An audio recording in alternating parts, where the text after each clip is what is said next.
নমস্কার, বাংলা টাইমস নিউজে আপনাদের স্বাগত। পুলিশ কমিশনারের গ্রেপ্তার প্রসঙ্গে সাংসদ সুখেন্দু শেখর রায়ের মন্তব্যের তীব্র বিরোধিতা করলেন কুণাল ঘোষ।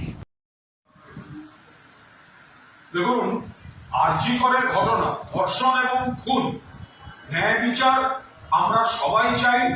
মাননীয় মুখ্যমন্ত্রী মমতা বন্দ্যোপাধ্যায়ও চান, অভিষেক বন্দ্যোপাধ্যায়ও চান, এবং পুলিশ সেই মতো তদন্ত করছিল।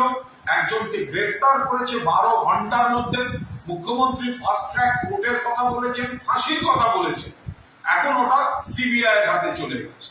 তো মুখ্যমন্ত্রীও বলেছিলেন সিবিআই এর হাতে দিলে কোনো আপত্তি নেই, কিন্তু মাননীয় সাংসদ সুখেন্দু শেখর রায় তার পোস্টে যেভাবে পুলিশ কমিশনারের গ্রেপ্তার দাবি করেছেন, পুলিশ কমিশনারকে কাস্টোডিয়াল ইন্টারোগেশন অর্থাৎ সিবিআই পুলিশ কমিশনারকে গ্রেপ্তার করুক এবং জেরা করুক, এই দাবির তীব্র বিরোধিতা করছি। কারণ পুলিশ কমিশনার বিনীত গোয়েল তিনি সংবাদ পাওয়ার পর, খবরটা পাওয়ার পর দ্রুততার সঙ্গে যথাযথ ব্যবস্থা নিয়েছেন, পদক্ষেপ নিয়েছেন, এবং সেইখানে 12 ঘন্টার মধ্যে গ্রেফতার হয়েছে।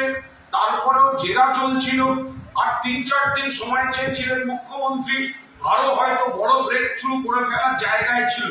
এখন সিবিআই হাতে চলে গেছে। সেই জায়গায় সুখেন্দু বাবু সিনিয়র, আমাদের সকলের শ্রদ্ধেয় নেতা, তার আবেগ, তার উদ্বেগ নিশ্চয়ই, কিন্তু তাই বলে পুলিশ কমিশনারের গ্রেপ্তার চাই এবং হেফাজতে নিয়ে জেরা চাই, এটা একটা অযৌক্তিক দাবি এবং এই দাবি বিরোধিতা করছি।